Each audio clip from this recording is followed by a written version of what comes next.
Hello students.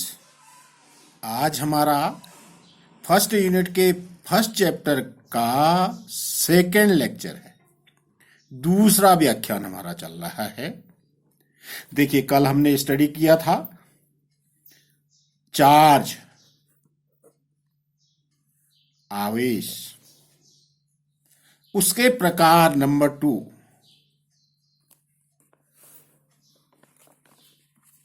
और number 3 उस आवेश का मात्रक यूनिट क्या क्या यूनिट से होती है उसके बारे में डिस्कस करा था। और चौथी चीज हमने कुछ बेसिक, कुछ फंडामेंटल्स के बारे में स्टडी किया था। नेचर देखिए, ये जो चार्ज है, चार्ज क्यू जो हमने पढ़ा था, प्लस और माइनस एनी, ये स्केलर क्वांटिटी है भाई, ये ध्यान रखिएगा। सम पार्टिकल्स, कुछ एलिमेंट्री पार्टिकल्स थे, एक अल्फा पार्टिकल भी था, इलेक्ट्रॉन, प्रोटॉन, न्यूट्रॉन, उनके बारे में डिस्कस करा था। उसके बाद कुछ पेयर्स पढ़े थे, जोड़ों, दो ऑब्जेक्ट्स के जोड़े लिए थे। मैंने एक टेबल आपको बताई थी, दोनों को आपस में रब किया था। रब करने के बाद किस में कैसा चार्ज गया, किस में पॉजिटिव, किस में निगेटिव। तो फॉर्मूले के फॉर्म पे हमने कल एक चीज पढ़ दी थी, Q is equal to plus और माइनस एनी। दो प्रकार का आवेश हो गया हमारे पास, या धन या ऋण। उसके SI यूनिट, CGS यूनिट और EMU यूनिट, 3 यूनिट पढ़े। उसके अलावा और छोटे बड़े मात्रक पढ़े, मिली, माइक्रो, नैनो, पिको। जिसने मेरा फर्स्ट लेक्चर नहीं देखा वो बेसिक चीजों की जानकारी अवश्य ले लेगा। नाउ हम आगे बढ़ते हैं। ये 4 चीजों का स्टडी किया था कल हमने। अब हम आते हैं स्थिर विद्युत प्रेरण। स्थिर विद्युत प्रेरण देखिएगा बहुत ध्यान से, इसमें 1 मार्क्स का कभी कभी आता है, परंतु इस स्थिर विद्युत प्रेरण का हम आगे जब कैपेसिटर पढ़ेंगे, जब हम स्फीयर आदि का अध्ययन करेंगे, वहां पर स्थिर विद्युत प्रेरण की जानकारी होना बहुत जरूरी है। Electrostatic induction and charge due to induction. ध्यान दीजिएगा, किसी वस्तु को हम इतने प्रकार से आवेशित कर सकते हैं भाई। एक तो due to friction, due to conduction and due to induction.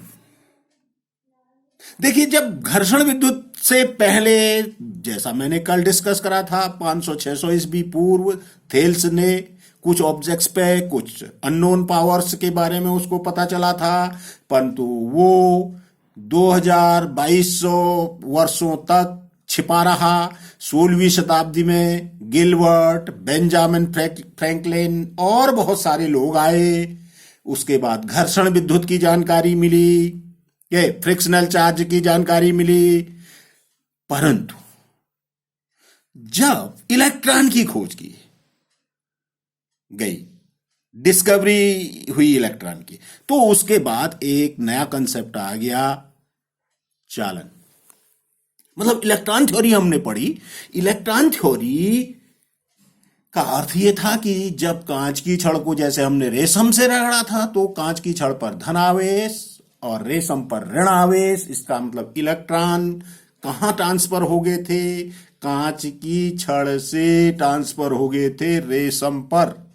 जित कांच की छड़ पर पॉजिटिव चार्ज, उतना ही रेशम पर नेगेटिव चार्ज। अब ये इलेक्ट्रॉन कितने प्रकार के होते हैं भाई, देखिए। इस पे हम जब कंडक्शन पढ़ेंगे वहां बिल्कुल डिटेल से स्टडी करेंगे।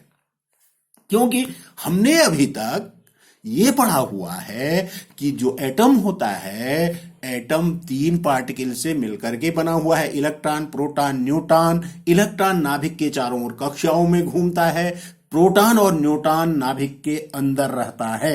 नाभिक का आकार बहुत छोटा होता है, 10 की घात ऋण 14 मीटर से लेकर के 10 की घात ऋण 15 मीटर तक। और एटम का जो साइज होता है वो 10 की घात ऋण 10 मीटर, मतलब 1 एंगस्ट्रॉम का होता है। The size of nucleus is about 10 की पावर माइनस 14 मीटर to 10 की power minus 15 metre, and the size of atom is nearly 1 angstrom. 1 angstrom means 10 की पावर माइनस 10 मीटर। ये बाउंड इलेक्ट्रॉन है। These electrons are bounded by the nucleus. Nucleus से बंधे हुए हैं भाई, ये न्यूक्लियस के चारों ओर रोटेट करते हैं। अब क्या होता है, जब ये इलेक्ट्रॉन नाभिक से जो दूर वाली ऑर्बिट्स हैं उनकी बाइंडिंग एनर्जी धीरे धीरे कम होते जाती है, तो कुछ इलेक्ट्रॉन किसी मेटल सरफेस पे फ्री हो जाते हैं। वो फ्री इलेक्ट्रॉनों का ट्रांसफर है फ्रॉम वन बॉडी टू दूसरी बॉडी। एक बॉडी से ट्रांसफर होते ही ये फ्री इलेक्ट्रॉन है भाई। हमारा टॉपिक देखिए, आवेश, घर्षण द्वारा, चालन द्वारा, हमको इस पे पढ़ना है ड्यू टू इंडक्शन। ध्यान दीजिएगा, अब जरा ध्यान दीजिए। इंडक्शन का अर्थ होता है जब हम एक वस्तु को, एक कांच की छड़ है, देखिए ये कांच की छड़ है, इस पर मैंने लिखा हुआ है प्लस क्यू चार्ज, इस पर प्लस क्यू चार्ज है, ऐसे डिनोट किया हुआ है। इस कांच की छड़ को एक स्पीयर है भाई, ये देखिए, ये स्पीयर इधर देखिए, ये स्पीयर है। सपोज एक हॉलो स्पीयर है, किसी इंसुलेटेड स्टैंड पे खड़ा है, ये किसी इंसुलेटेड स्टैंड पे खड़ा है। इस स्पीयर के नियर बाई, इसके नजदीक ला रहे हैं, इस कांच की आवेशित छड़ को इस स्पीयर के नजदीक ला रहे हैं। इस पर अभी तक कोई चार्ज नहीं था, अनचार्ज था ये स्पीयर। इसके नियर लाए इस आवेशित छड़ को, तो होता क्या है सुनिए। जब किसी आवेशित वस्तु को किसी अनावेशित वस्तु के समीप लाया जाता है, तो अनावेशित वस्तु के समीप वाले पृष्ठ पर जो ये आवेशित वस्तु को लाया है, इसके ही बराबर और विपरीत प्रकार का आवेश आ जाता है। धनावेशित वस्तु को लाए, एक हॉलो स्फीयर के समीप लाए, इस आवेशित वस्तु के क्लोजर वाला ये सरफेस है, इस क्लोजर वाले सरफेस पे इसी के इक्वल नेगेटिव चार्ज आ गया। इस पर पॉजिटिव था, इस पर नेगेटिव था, और दूर वाले पृष्ठ पर कितना आवेश आ गया, जिस नेचर का इस कांच की छड़ पे चार्ज था वैसा ही और उतना ही चार्ज दूर वाले पृष्ठ पर आ गया। ये चार्ज ड्यू टू इंडक्शन हो गया। अब सुनिएगा, यदि हम इस छड़ को यहां से हटा दें, अब देखिएगा, पहले इस गोले पर कोई चार्ज नहीं था भाई, इस गोले पर पहले कोई चार्ज नहीं था। छड़ को इसके पास लाने पर ये ऐसी स्थिति में आई थी। अब हमने छड़ को हटा दिया, हटाने के बाद देखिए ये जितना नेगेटिव चार्ज उतना ही पॉजिटिव चार्ज, नेट चार्ज क्या हो गया, 0। अभी प्रॉपर्टीज पढ़ेंगे। अब सुनिएगा, सपोज हमको इस गोले को ऋणावेशित करना है, तो हम क्या करेंगे, इस जिस सरफेस पे जिस तरफ को पॉजिटिव चार्ज है इसको अर्थ कर देंगे, अर्थ कर देंगे तो ये पॉजिटिव वाला अर्थ पे चले जाएगा, इस पर नेगेटिव चार्ज बच जाएगा। यदि हमको इसको पॉजिटिव चार्ज करना है तो इस नेगेटिव साइड को, तब हम इसके क्लोजर क्या लाएंगे, नेगेटिव चार्ज लाएंगे। इधर पॉजिटिव आएगा, इधर नेगेटिव आएगा, उसको अर्थ कर देंगे। इसको आगे पढ़ रहे हैं और आगे बढ़ते हैं। आगे देखिएगा, आगे चलें। यदि हमको स्फीयर को क्या करना है, ऐसा करना है, स्फीयर को छोड़िए, अभी पॉजिटिव नेगेटिव छोड़िए, यदि हम नेगेटिव चार्ज वाली कोई रॉड है, -q चार्ज है इस पर, इसको किसी अनचार्ज स्फीयर के क्लोजर ला रहे हैं, इसको क्लोजर ला रहे हैं, ध्यान रखिएगा इससे छुआना नहीं है, इस पे नेगेटिव चार्ज, इसके क्लोजर वाले सरफेस पे इतना ही, जितना इस पे माइनस है इतना ही +q चार्ज क्रिएट हो गया। ये देखिए ये आ गया इस पे +q, इस पे नेगेटिव, इस पे उतना ही, और दूर वाले सरफेस पे क्या आ गया, नेगेटिव चार्ज, दूर वाले सरफेस पे नेगेटिव चार्ज। माना हमको इसको पॉजिटिव चार्ज इस पे ही रखना है, तो इस नेगेटिव चार्ज को क्या कर देंगे, पृथ्वी से संपर्कित कर देंगे, वो कहां चले जाएगा, अर्थ हो जाएगा, तब इस पर पॉजिटिव चार्ज। इसका मतलब चार्जिंग ड्यू टू इंडक्शन का अर्थ हो गया। फाइनली एक दो लाइन का इंडक्शन का अर्थ हो गया, जब किसी अनावेशित वस्तु के समीप आवेशित वस्तु को लाया जाता है, तो अनावेशित वस्तु के समीप वाले पृष्ठ पर आवेशित वस्तु के बराबर व विपरीत प्रकार का आवेश आ जाता है, तथा दूर वाले पृष्ठ पर आवेशित वस्तु के बराबर ही आवेश आ जाता है। इसको कह देते हैं आवेशन due to charging due to induction, प्रेरण द्वारा विद्युत आवेशन। और ध्यान रखिएगा ऐसा भी कर सकते हैं, देखिए आवेशित छड़ है, धन आवेशित छड़ है, इस पर +q चार्ज है, दो गोले थे हमारे पास, इसको छोड़िएगा, दो गोले थे हमारे पास, एक गोला, दो गोला, इन दोनों पर अभी तक कोई चार्ज नहीं था, इसको 1 मिनट के लिए छोड़िए। अभी दो अनावेशित गोले थे इंसुलेटिंग, अचानक स्तंभों के ऊपर ये टिके हुए थे, दोनों थोड़े क्लोजर हैं देखिए, परंतु ध्यान ये रखना है आपको कि ये कांटेक्ट में नहीं है, एक दूसरे के कांटेक्ट में नहीं है।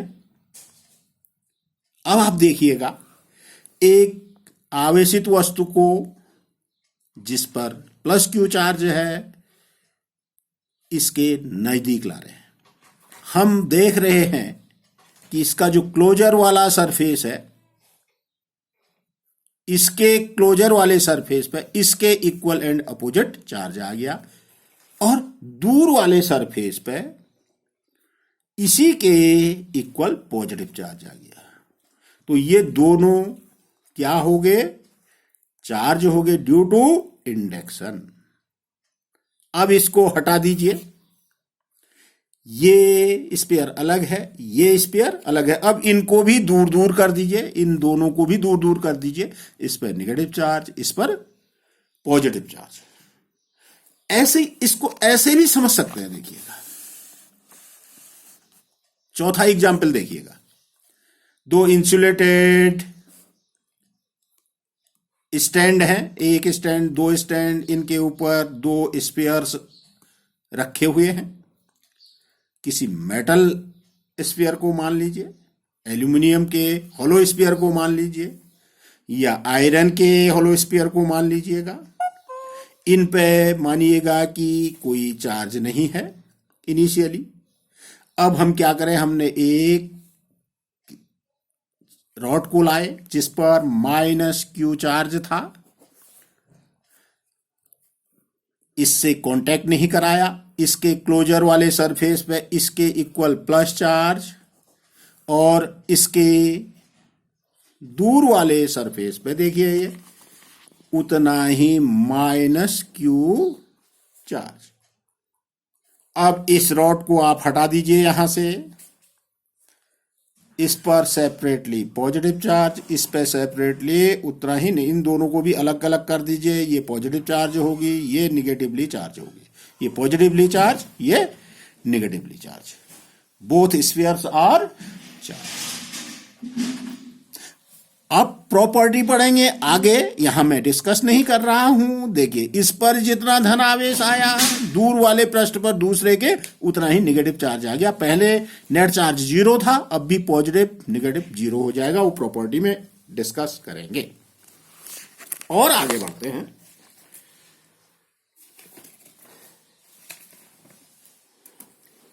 और आगे बढ़ने से पहले हम क्या करते हैं कि जो चार्जेज हैं, चार्जेज की क्या कर लेते हैं, प्रॉपर्टीज का स्टडी करते हैं। चार्जेज की प्रॉपर्टीज का स्टडी करते हैं। देखिएगा,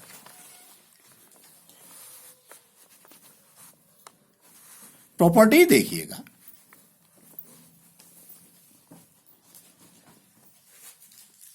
आवेशों के गुण, छठा टॉपिक पढ़ रहे हैं इस चैप्टर में। Fundamental properties of electric charge. ध्यान से देखिएगा, क्योंकि इस चैप्टर में कंप्लीटली हमको प्रॉपर्टीज की स्टडी करनी है। बिल्कुल ध्यान रखिएगा, बेसिक चीजें हैं ये। पहली प्रॉपर्टी है योज्यता का गुण। योज्यता का गुण, एडिटिव प्रॉपर्टी। क्या है भाई एडिटिव प्रॉपर्टी? को देखिए, कोई ऑब्जेक्ट है हमारे पास, कोई ऑब्जेक्ट है भाई, ऑब्जेक्ट भी मत कहिए, इसको सिस्टम कहिए। सिस्टम है। सिस्टम का अर्थ होता है यदि कोई उसको कहते हैं निकाय। निकाय दो या दो से अधिक वस्तुओं से वो मिलकर के बन जाती है, तो उसको सिस्टम कह देते हैं। ऐसे भी समझ में नहीं आ रहा है तो ऐसे समझिए, एक छोटा सा कमरा है, उसमें एक टेबल है, 4 किताबें हैं, 5 बच्चे हैं, एक कुत्ता बैठा है और एक बिल्ली बैठी है। तो इतने सारों से मिल करके उस कमरे के इनसाइड एक डॉग है, एक कैट है, 4 स्टूडेंट्स हैं, कुछ टेबल है, एक 8 चेयर है, कुछ बुक्स हैं, एक टीचर है। इट मीन्स वो सिस्टम बन गया। वो सिस्टम उतने ऑब्जेक्ट से मिलकर के बनी हुई है, उसको कह देते हैं सिस्टम। और वो सिस्टम हम आइसोलेटेड भी लेंगे। आइसोलेटेड का मतलब हुआ अदर सिस्टम से उसका कोई लेना देना नहीं है। अब क्या है, उस सिस्टम पे एक वस्तु पे Q1 चार्ज है, दूसरे पर Q2 है, तीसरी पर Q3 है, चौथे पे Q4, Q5, Q6 up to so on Qn। इतने सारे चार्जेज हैं उस पर, इतने सारे चार्जेज हैं। अब चार्जेज 2 टाइप से हमने पढ़े। इसमें से हो सकता है कुछ पॉजिटिव हो और कुछ नेगेटिव हो। और ये चार्जेज हमने 2 प्रकार के पढ़े, पॉजिटिव और नेगेटिव। तो इस ऑब्जेक्ट पे जो नेट चार्ज होगा Q is equal to Q1 plus Q2 plus Q3 plus up to so on Qn। एक एक क्वेश्चन हर प्रॉपर्टी का, जितनी चीजें आज हमने सेकंड लेक्चर तक जितनी चीजें पढ़ेंगे, एक एक क्वेश्चन उठाएंगे थर्ड लेक्चर में। ये नेट आवेश आ गया। अब नेट आवेश पॉजिटिव हो सकता है, नेगेटिव भी हो सकता है। या तो पॉजिटिव होगा या नेगेटिव होगा। सबको देखेंगे उस ऑब्जेक्ट्स पे कितने पॉजिटिव चार्ज हैं, कितने नेगेटिव चार्ज हैं। पॉजिटिव को अलग जोड़ लेंगे, नेगेटिव को अलग जोड़ लेंगे। पॉजिटिव वाला ज्यादा होगा तो नेट चार्ज पॉजिटिव बचेगा, नेगेटिव वाला सम ज्यादा होगा तो नेट चार्ज नेगेटिव बचेगा। नेक्स्ट सेकंड प्रॉपर्टी, बहुत इंपॉर्टेंट प्रॉपर्टीज हैं, ये ध्यान रखिएगा। विद्युत आवेश का क्वांटमीकरण होता है भाई, क्वांटाइजेशन ऑफ इलेक्ट्रॉनिक चार्ज। बहुत इंपॉर्टेंट प्रॉपर्टीज है सबके सब। इसका हमने कल मूल आवेश पढ़ा था, एक फंडामेंटल चार्ज पढ़ा था। फंडामेंटल चार्ज का मतलब था कि इलेक्ट्रॉन का जो चार्ज होता है उसको मूल आवेश कहते थे, फंडामेंटल चार्ज कहते थे। अब क्वांटाइजेशन में क्या होता है, किसी वस्तु को हम आवेशित कर रहे हैं, उसको चार्ज कर रहे हैं, उस पर कितना चार्ज मिनिमम आएगा, कितना मैक्सिमम आएगा। उस पर चार्ज आएगा या तो प्लस में या माइनस में ई के इक्वल, या प्लस माइनस 2e, या plus minus 3 plus up to सोन, या प्लस माइनस एन ई। यही तो पहली चीज हमने पढ़ी थी, Q is equal to plus minus N E. इसका मतलब किसी वस्तु पर जो मिनिमम चार्ज होएगा वो होगा ई के equal, minimum charge E is equal to plus और माइनस 1.6 इंटू 10 की पावर माइनस 19 कूलम। ये मिनिमम चार्ज आएगा भाई उस ऑब्जेक्ट पे, इससे कम नहीं आ सकता है। या क्या, इस ई के मल्टीपल पे आएगा, 2e 3 up to so on N E. N integer है, एन 2 4 100 50 1000 10,000 लाख 10 लाख अरब, ऐसा। Third property. अच्छा हाँ, एक बात और ध्यान दीजिए, यदि मैं कह दूं किसी वस्तु पर ई बराबर 5.5 ई हो सकता है कि नहीं धन में, ये देखिए 5.5 ई धन में या ऋण में नहीं हो सकता। या तो ई ही होगा, या 5e होगा, या 6e होगा, या 4e होगा, या 5e होगा। 5.5 नहीं होगा, हाफ ई नहीं होगा। थर्ड प्रॉपर्टी, विद्युत आवेश का संरक्षण, बहुत इंपॉर्टेंट चीज है भाई। विद्युत आवेश संरक्षित रहता है, कंजर्वेशन ऑफ इलेक्ट्रिक चार्ज। देखिए कंजर्वेशन लॉज हमने इससे पहले पढ़े थे। कंजर्वेशन ऑफ मैकेनिकल एनर्जी, यांत्रिक ऊर्जा का संरक्षण। यांत्रिक ऊर्जा दो प्रकार की थी, गतिज और स्थितिज। काइनेटिक एनर्जी थी एक, और दूसरी पोटेंशियल एनर्जी थी। ये मैकेनिकल एनर्जी क्या रहती है भाई, कंजर्व रहती है। उसके बाद हमने मोमेंटम पढ़ा था, संवेग, मोमेंटम। ये संवेग दो प्रकार का होता है, एक तो linear momentum P is equal to M भी, और दूसरा P is equal to J is equal to I omega. पीछे पढ़ा हुआ है हमने ये सब। रेखीय संवेग P is equal to M B, और कोणीय संवेग J is equal to I omega. ये लीनियर मोमेंटम, ये एंगुलर मोमेंटम, ये भी कंजर्व रहता है। आपने ये दो कंजर्वेशन लॉज पढ़े हैं। तीसरा कंजर्वेशन चार्ज का भी होता है।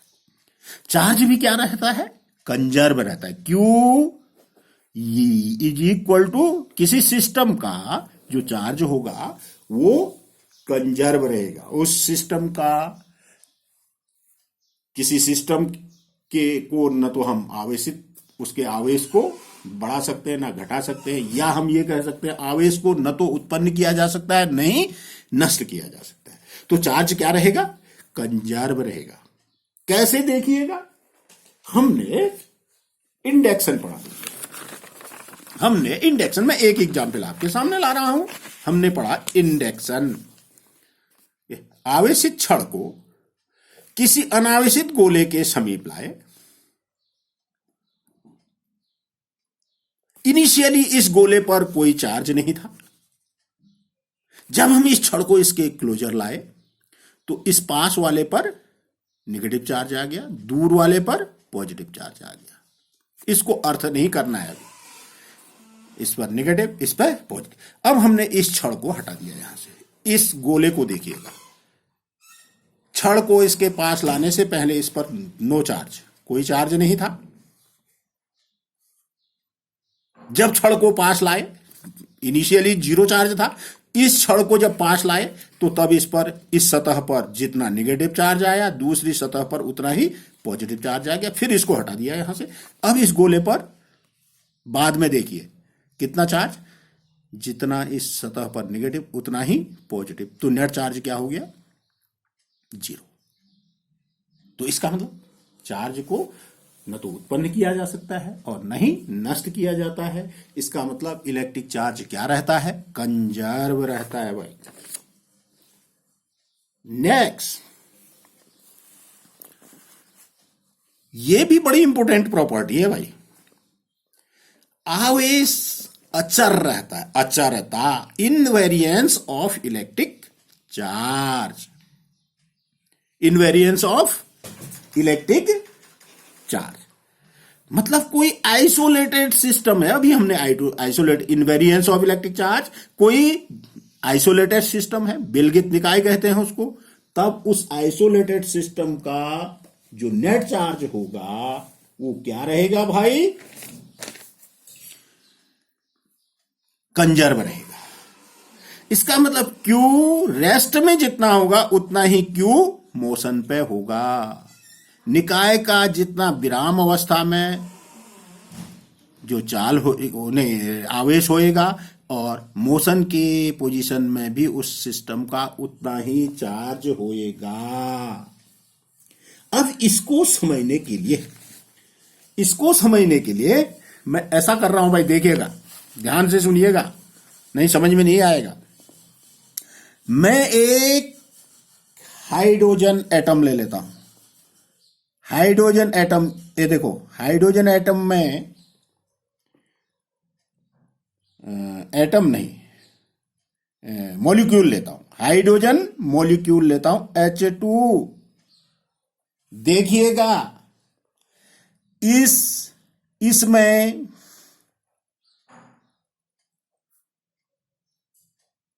ये देखिएगा, जरा ध्यान से देखिएगा, ऑर्बिट्स पे क्या हो रहा है भाई? इलेक्ट्रॉन रोटेट कर रहे हैं और इस H2 मॉलिक्यूल के जिसमें 2 एटम हैं, ये 2 प्रोटॉन हैं।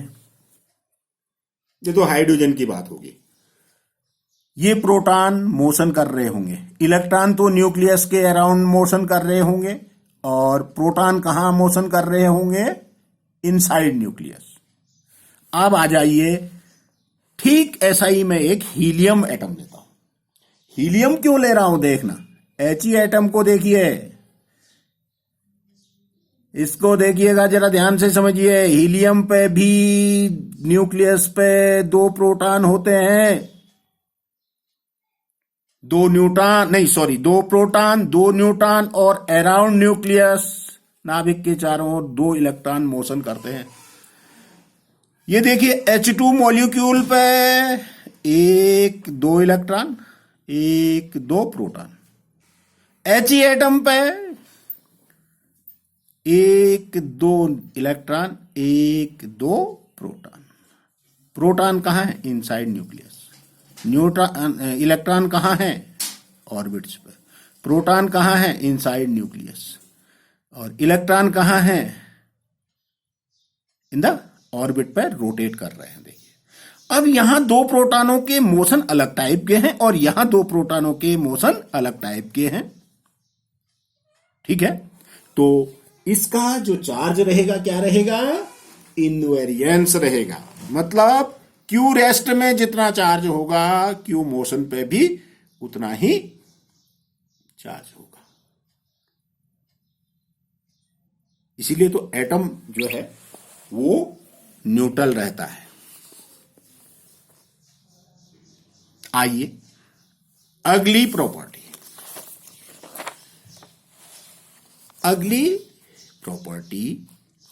आवेश पर चाल का कोई प्रभाव नहीं पड़ता है।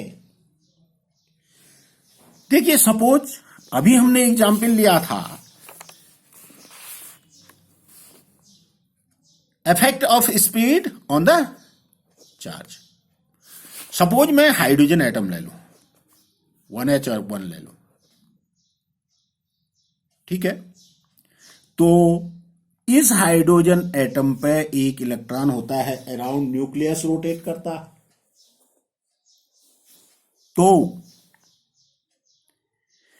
वो इलेक्ट्रॉन की चाल ज्यादा हो, उस इलेक्ट्रॉन की चाल चाहे ज्यादा हो या कम हो, इलेक्ट्रॉन के चाल पे ये इलेक्ट्रॉन तेज चले या धीमा चले, ये इलेक्ट्रॉन, सपोज मैंने हाइड्रोजन एटम लिया, ये इलेक्ट्रॉन तेज चले या धीमा चले तो इलेक्ट्रॉन के आवेश पर उसकी चाल का कोई इफेक्ट नहीं पड़ेगा।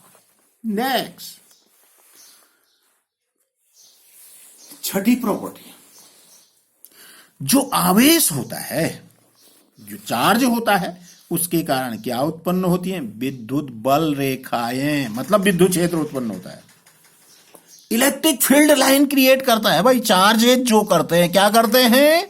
इलेक्ट्रिक फील्ड लाइंस क्रिएट करते हैं, मतलब इलेक्ट्रिक फील्ड उत्पन्न होता है चार्ज के द्वारा।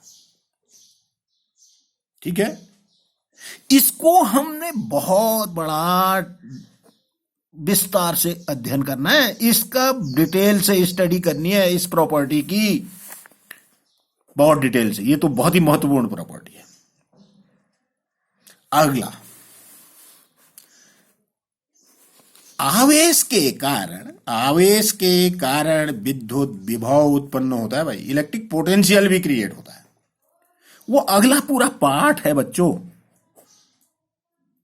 ये भी एक प्रॉपर्टी है। अगला, दो आवेशों के बीच, अगली ये भी प्रॉपर्टी है। जो मेन प्रॉपर्टी है, मैं आपको लिख के यहां पर दिखा रहा हूं। जो मेन प्रॉपर्टी है वो ये प्रॉपर्टीज है। दो आवेशों के बीच बल लगता है, दो से अधिक आवेशों के बीच भी बल लगता है, परंतु अभी हम यहां पर दो आवेशों के बीच बल लगता है इसका स्टडी कर रहे हैं।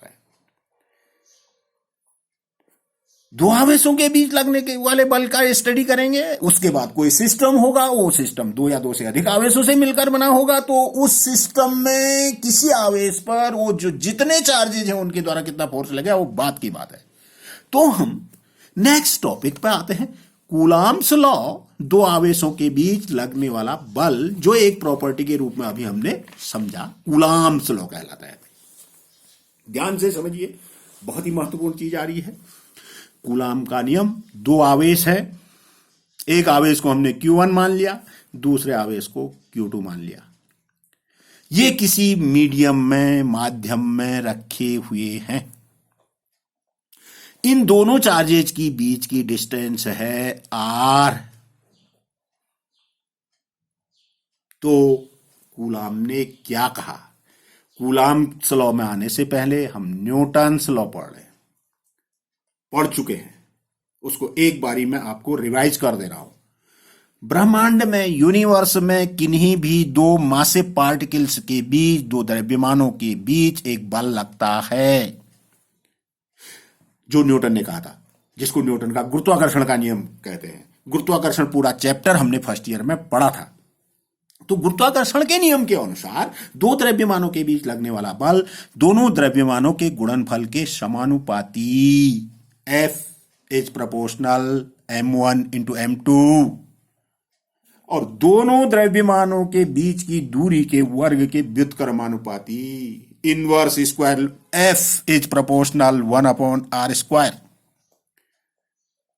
ग्रेविटेशनल फोर्स दो बातों पर डिपेंड कर रहा था, दोनों को कंबाइन कर देते हैं तो F is proportional m1 m2/r², या F is equal to capital G, constant को कैपिटल G लिखते थे, m1 m2/r²। ये इनवर्स स्क्वायर लॉ एक पढ़ा था भाई, उसको हमने डिटेल से स्टडी करी है, वहां अभी मैं नहीं आ रहा हूं, तो मैं कूलॉम्स लॉ पर वापस आ रहा हूं।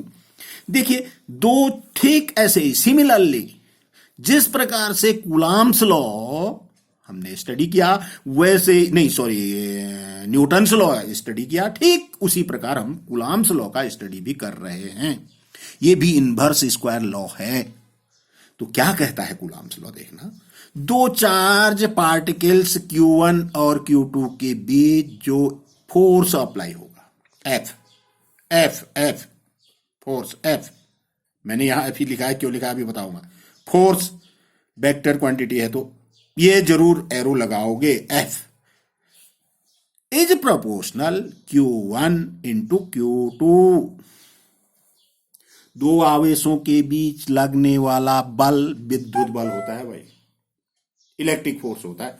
मैंने F पे छोटा सा E लगा रखा है, तो Fe से डिनोट कर रखा है। Fe is proportional Q1 into Q2. The electric force between first जो फैक्टर होएगा, the electric force between two charge particle is directly proportional to the their product of their charges. Number 1। Number 2, दो आवेशों के बीच लगने वाला विद्युत बल उनके बीच की दूरी के वर्ग के व्युत्क्रमानुपाती होगा। जो डिस्टेंस होगी उन दोनों के बीच, उस डिस्टेंस के स्क्वायर के इनवर्सली प्रोपोर्शनल। दूसरी बात होगी the electric force, second thing, the electric force between two charge particles is inversely proportional to the distance, the square of the distance between them। इन दोनों को, फर्स्ट और सेकंड को combine कर देते हैं भाई। कंबाइन कर देंगे तो एफ ही is proportional Q1 Q2 upon R square. फिर आगे बढ़िए, एफ ही इज इक्वल टू, आपकी एनसीईआरटी बुक में ये कांस्टेंट को स्मॉल के से लिखा हुआ है, ध्यान दीजिएगा। सीबीएसई वाले भी ध्यान दीजिए और उत्तराखंड बोर्ड वाले, अदर बोर्ड्स वाले भी ध्यान दीजिएगा। एफ इज प्रोपोर्शनल स्मॉल के, प्रोपोर्शनलिटी कांस्टेंट आएगा भाई, जब भी प्रोपोर्शनल हटाएंगे प्रोपोर्शनलिटी कांस्टेंट आएगा, तो स्मॉल के से डिनोट करा हुआ है आपकी बुक्स में, Q1 Q2 upon R square. ये जो स्मॉल के है, इसकी वैल्यू, इस स्मॉल के का मान ध्यान रखना, इसकी वैल्यू होती है 1/4π एप्सिलॉन नॉट, या एप्सिलॉन 0 भी कहते हैं इसको, इनटू कैपिटल के। ये कैपिटल के है, ये स्मॉल के है, ध्यान रखना। 1/4π एप्सिलॉन नॉट के। तो इस स्मॉल के बदले हम क्या रख देंगे, आगे बढ़ रहे हैं, क्या रख देंगे, F E is equal to 1/4π epsilon 0 के, कैपिटल के, Q1 Q2 upon R square. क्या है भाई, यहां देखिएगा, ये जरूर ध्यान रखना, 1/4π एप्सिलॉन 0 कैपिटल के इज इक्वल टू, आपकी बुकों में है स्मॉल के। इसको कंफ्यूज बिल्कुल भी मत करना, क्वेश्चन गलत हो जाएंगे। ये जर्नल आ गया भाई, कूलाम्स लॉ आ गया। दो आवेशों के बीच लगने वाला बल है 1/4π epsilon naught K Q1 Q2 upon R square, ये कैपिटल के है। अब ये इनकी मीनिंग्स हम क्या क्या है ये देख लेते हैं। जहां के दो चार्ज पार्टिकल जिस मीडियम में हैं, जिस माध्यम में रखे हैं, उस माध्यम का डाइलेक्ट्रिक कांस्टेंट कहलाता है। ध्यान रखना, वैक्यूम, वैक्यूम के लिए, वैक्यूम मीन्स निर्वात के लिए, के कैपिटल के इज इक्वल टू 1 होता है। और एयर के लिए, एयर जैसे हम कमरे में बैठे हैं तो हम एयर में बैठे हैं, एयर के लिए के इज इक्वल टू, वो भी लगभग 1 के आसपास 1.00047 कुछ ऐसा होता है भाई, ये भी नियरली 1 है। तो वैक्यूम या एयर के लिए, वैक्यूम एक एयर नहीं होता है, परंतु हम वैक्यूम को भी यहां पर एयर ही मान लेंगे, होता नहीं है, ध्यान रखना। के इज इक्वल टू दोनों के लिए, बोथ के लिए क्या हो गया 1। यदि दो आवेश निर्वात में स्थित हूं, वैक्यूम में हूं, तो तब K is equal to 1। Other mediums है, अदर मीडियम्स मीन्स वाटर है, कांच है, मोम है, अभ्रक है, रुई है, गत्ता है, कोई मेटल है, उनके लिए के का मान 1 से अधिक होता है। जैसे वाटर के लिए 80, कागज के लिए 3.5 और मेटल्स के लिए तो इंफिनिटी होता है भाई के वैल्यू, ये ध्यान रखिएगा। ये डाइलेक्ट्रिक कांस्टेंट हो गया। कि अब देखिए एप्सिलॉन जीरो आ रहा है उस फार्मूले में। एप्सिलॉन जीरो या एप्सिलॉन नॉट बोलते हैं इसको, एप्सिलॉन नॉट भी बोलते हैं। इसको कहते हैं निर्वात की विद्युतशीलता, परमिटिविटी ऑफ फ्री स्पेस। निर्वात, अभी मैंने निर्वात और एयर का डिस्कस करा भाई, परमिटिविटी ऑफ फ्री स्पेस। और इसकी वैल्यू होती है, एक कांस्टेंट वैल्यू है, इसकी वैल्यू होती है epsilon zero is equal to 8.85 into 10 की पावर -12 कूलाम स्क्वायर पर न्यूटन मीटर स्क्वायर। 8 पॉइंट, कुछ बुक्स में ये लिखा होगा 8.86 इंटू 10 की पावर -12 एसआई यूनिट में। एसआई यूनिट का मतलब ये, कुछ में लिखा होगा 8.84। आप स्टैंडर्ड ले लेना 8.85, इसको याद रखना, ये चाहिए हमको बार बार भाई। 8.85 इंटू 10 की पावर -12 कूलाम स्क्वायर पर न्यूटन मीटर स्क्वायर। अब 1/4 पाई एप्सिलॉन नॉट आ गया। पाई आपको पड़ा हुआ है 22/7, 22/7, मतलब 3.14। एप्सिलॉन नॉट ये ऊपर हो गया, ये मत रखिए, फिर डिवाइड कर, ये 1 बाई करके आएगा, तो ये आएगा 9 इंटू 10 की पावर 9 न्यूटन मीटर स्क्वायर पर coulomb square. Newton metre square पर, इसको भी याद रखिएगा। क्योंकि एप्सिलॉन नॉट का स्टडी कर रहे हैं तो हाथों हाथ हम एप्सिलॉन जीरो का यूनिट भी पढ़ लेते हैं। अभी हमने पढ़ा था फॉर्मूले के रूप में, सेकंड थिंग पढ़ी थी, F is equal to 1/4 pi epsilon naught K Q1 Q2 upon R square. दो से मैंने लिखा है, दो से का मतलब दो चार्ज पार्टिकल्स के बीच F is equal to 1/4 pi epsilon naught K Q1 Q2 upon R square. इससे एप्सिलॉन नॉट को यहां ले जाइए, F को यहां नीचे आ जाएगा, तो ये आ जाएगा epsilon naught is equal to 1/4 pi epsilon K 4 पाई के Q1 Q2 upon FR square. अब रख दीजिए मात्रक। मात्रक देखिए, एप्सिलॉन का मात्रक देखो, 4 कांस्टेंट क्वांटिटी है, पाई कांस्टेंट क्वांटिटी है, के डाइलेक्ट्रिक कांस्टेंट कांस्टेंट क्वांटिटी है, इनका कोई यूनिट नहीं होता भाई, के का कोई यूनिट नहीं। अब बचा Q1 Q2, कूलाम, आवेश का मात्रक coulomb, unit of charge Q, coulomb पढ़ा है हमने, coulomb into coulomb, coulomb square, R square, distance का स्क्वायर, मीटर स्क्वायर, और F न्यूटन। तो क्या आ गया यूनिट एप्सिलॉन का? कूलाम स्क्वायर पर न्यूटन मीटर स्क्वायर। अब डायमेंशन भी लिख दीजिए, क्योंकि हम जो नई चीजें पढ़ेंगे डायमेंशन लिखते जाएंगे। 11th में फर्स्ट यूनिट में, फर्स्ट चैप्टर में हमने यूनिट एंड मेजरमेंट्स में डायमेंशन पढ़ी हुई हैं। तो एप्सिलॉन की डायमेंशन होगी coulomb square, coulomb ampere second, ampere पे घात 2, सेकेंड पे भी घात 2 आएंगी। अरे इसका स्क्वायर करोगे, A square T square upon newton MLT-2। जिन बच्चों को नहीं आता है न्यूटन मींस फोर्स का unit, F is equal to MA तो पढ़ा हुआ है, न्यूटन सेकंड लॉ है, M kg, मास का यूनिट kg। एक्सीलरेशन, इसका मतलब एक्सीलरेशन का मात्रक होता है मीटर पर सेकंड स्क्वायर, किलोग्राम मीटर पर second square, kilogram means m, metre का मतलब l, पर सेकंड स्क्वायर का मतलब t की power -2, MLT-2 into metre square का मतलब L2। कंबाइन कर दीजिए भाई, इसको सबको कंबाइन कर दीजिए। a की पावर 2 t की power 2 upon MLT-2 into metre square L2, सबको ऊपर भेजिए।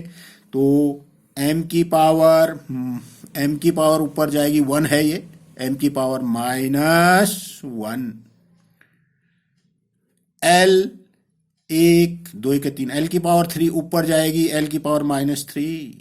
t देखिए टी की पावर 2 ऊपर है, नीचे से -2 गई, -2 प्लस ये भी बन गया, -2 + 2 + 4 हो गया, टी की पावर 4 एंड ए की पावर 2। ये इसकी डायमेंशन। दो चार्ज पार्टिकल्स के बीच जो फोर्स अप्लाई हो रहा है भाई, 1/4πε0 Q1 Q2/r²। अब थोड़ा ध्यान देखिए, ध्यान से दीजिएगा। दो चार्ज पार्टिकल हैं, इनके बीच की डिस्टेंस है r। इस पर सपोज Q1 ये पॉजिटिव चार्ज है और Q2 इस पर भी पॉजिटिव चार्ज है, तब ये चार्ज इस पर फोर्स अप्लाई करेगा और ये चार्ज इस पर उतना ही फोर्स अप्लाई करेगा। इक्वल एंड इक्वल फोर्स होता है भाई इलेक्ट्रिक फोर्स। ये Q1 ने Q2 पर इधर को फोर्स लगाया, समान आवेश हैं, देखो दोनों both are positive, force of repulsion होएगा ये। यदि दोनों आवेश समान प्रकृति के हों तो इनके बीच क्या लगेगा? प्रतिकर्षण का बल। ये भी धन, ये भी धन। इसने उधर को फोर्स लगाया, ये Q2 ने Q1 पर इधर को फोर्स लगाया। जितना बल Q1 Q2 पर लगाएगा उतना ही बल Q2 Q1 पर भी अप्लाई करेगा। Law of action and reaction पढ़ा हुआ है आपने, वो भी फॉलो होगा। दूसरा देखना, यदि ये भी माइनस, ये भी माइनस, दोनों माइनस होते, ये ऋण आवेश इस ऋण आवेश को दूर भगाएगा और ये Q2 Q1 को ये भी दूर भगाएगा, तब भी दोनों के बीच क्या लगेगा? प्रतिकर्षण बल। तो जो same charge, if both charges are same charges, मतलब उनका नेचर सेम होगा, then there is repulsive force between them.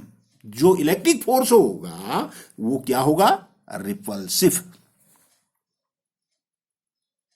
दूसरा केस देखना, ये देखिए, दो चार्जेज हैं Q1, दूसरा Q2, ये निगेटिव है सपोज, ये पॉजिटिव है, इनके बीच का डिस्टेंस है r। एक निगेटिव, दूसरा पॉजिटिव। नेचर क्या हो गया? अपोजिट, विपरीत प्रकार के हो गए। तब Q1 निगेटिव चार्ज पॉजिटिव को अपनी ओर अट्रैक्ट करेगा भाई, और पॉजिटिव चार्ज इस निगेटिव चार्ज को अपनी ओर अट्रैक्ट करेगा भाई।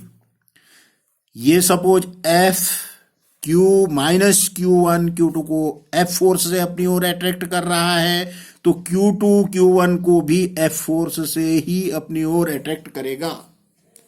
इसका मतलब दोनों आवेश जो होंगे, नंबर एक बात ध्यान रखना, दो आवेशों के बीच बल लगेगा। एक आवेश दूसरे आवेश पर जितना बल अप्लाई करेगा, दूसरा भी पहले पर उतना ही फोर्स अप्लाई करेगा। ध्यान रखना कि आवेश का मैग्नीट्यूड चाहे दोनों पे कितना ही क्यों ना हो, एक पे 1 कूलाम हो, दूसरे पे 1000 कूलाम हो, तो 1000 कूलाम वाला 1 कूलाम पे जितना फोर्स अप्लाई करेगा, 1 कूलाम वाला भी 1000 कूलाम वाले पे उतना ही फोर्स अप्लाई करेगा। ये बात ध्यान रखना बच्चों, नंबर एक। नंबर दो, सेम चार्जेज के बीच क्या लगेगा? अपोजिट। नहीं, सेम चार्जेज के बीच क्या लगेगा? Force of repulsion. मतलब एक आवेश दूसरे को जितने बल से दूर को भगाएगा, दूसरा भी पहले को उतने ही बल से दूर भगाएगा। रिपल्सिव होगा। सेम चार्जेज के बीच प्रतिकर्षण का बल लगेगा, समान आवेशों के बीच प्रतिकर्षण का बल लगेगा। तीसरी बात ध्यान देना, दो आवेश यदि अपोजिट हों, एक ऋण है दूसरा धन है, ऋण आवेश धन आवेश को जितने बल से अपनी ओर आकर्षित करेगा, धन आवेश भी ऋण आवेश को उतने ही बल से अपनी ओर आकर्षित करेगा। मतलब अपोजिट चार्जेस के बीच क्या लगेगा? Force of attraction. Inverse coulombs law inverse square law को फॉलो करता है। कूलाम्स लॉ दो आवेशों के बीच लगने वाले बल को फॉलो करता है, नहीं, दो आवेशों के बीच लगने वाले बल को प्रदर्शित करता है। दो आवेश समान होंगे तो प्रतिकर्षण का बल लगेगा। दो आवेश विपरीत प्रकार के होंगे तो आकर्षण का बल लगेगा। ये व्युत्क्रम वर्ग के नियम का पालन करता है। ये विद्युत बल की जो विशेषताएं मैं बता रहा हूं, अलग से नहीं बोलूंगा इसको। ये बहुत बड़ी दूरी का मतलब अनंत से शुरू करेंगे, बहुत बड़ी दूरियों से लेकर के एटॉमिक डिस्टेंसेज तक लागू होंगे। एटॉमिक डिस्टेंसेज का मतलब समझते हैं? जैसे मैंने अभी बोला था, साइज ऑफ एन एटम, एक एंगस्ट्रॉम के आसपास होती है एटॉमिक डिस्टेंस। उसके बाद न्यूक्लियर डिस्टेंसेज शुरू हो जाती है। वहां पर न्यूक्लियर डिस्टेंसेज पर फिर ये इलेक्ट्रिक फोर्स नेग्जिबल हो जाता है। फिर वहां दूसरा फोर्स पढ़ेंगे। ये कूलाम्स लॉ हो गया, दो आवेशों के बीच लगने वाला बल। थोड़ा सा और आगे मैं बढ़ रहा हूं, थोड़ा सा और आगे मैं बढ़ रहा हूं।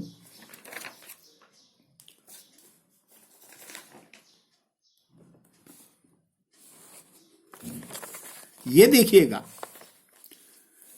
इलेक्ट्रिक फोर्स हमने पढ़ दिया। F E is equal to, electric force को एफ पे छोटा सा ई लगाएंगे, 1/4 epsilon naught K Q1 Q2 upon R square. 1/4 epsilon naught K is equal to, small K आपकी बुक्स पे लिखा हुआ है। ये फॉर्मूले के रूप में दूसरी चीज हमने पढ़ दी। ये मैंने 2 लिखा है, देखिए ध्यान से देखना। इस चैप्टर में दूसरी चीज ये पढ़ी और पहली चीज पढ़ी थी Q is equal to plus और माइनस N इंटू E। ये पहली चीज पढ़ी थी, ये वाली पहली चीज पढ़ी थी और ये वाली दूसरी चीज पढ़ ली। अब इस पे थोड़ा सा और डिस्कस करते हैं। ये इलेक्ट्रिक फोर्स पे मैंने लिखा हुआ है, यदि 2 आवेश निर्वात में स्थित हूं तो, निर्वात के लिए, निर्वात means vacuum, if 2 charges are in vacuum, तब K इज इक्वल टू 1 कर दोगे तो ये देखिए यहां पर K इज इक्वल टू 1 करोगे तो ये आ जाएगा F is equal to 1/4 epsilon naught K Q1 Q2 upon R square. 2 dash कर दिया।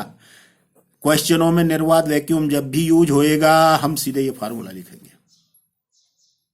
मतलब ये तो जर्नल फार्मूला है, ये जर्नल फार्मूला है, ये जर्नल फार्मूला हो गया। दूसरा, यदि 2 आवेश किसी मीडियम में प्लेस्ड है, किसी माध्यम में स्थित हो, तब हम ऐसा ही रखेंगे। तब ध्यान रखना, ये देखिए, ये देखना, क्या देखना, ये देखना, इतनी चीज को देखना, एप्सिलॉन नॉट के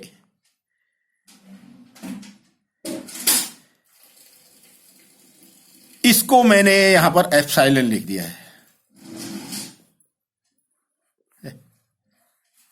epsilon is equal to epsilon naught के,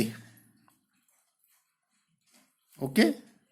तब ये आ गया 1/F is equal to 1/4 epsilon Q1 Q2 upon R square. तब इसको epsilon is equal to epsilon naught K, इसको नंबर 3rd चीज कह दिया हमने। एप्सिलॉन माध्यम की विद्युतशीलता है, परमिटिविटी ऑफ ए मीडियम। के क्या है, अब नहीं, एप्सिलॉन क्या है, permittivity of A free space. से हम कल पढ़ेंगे, ओके।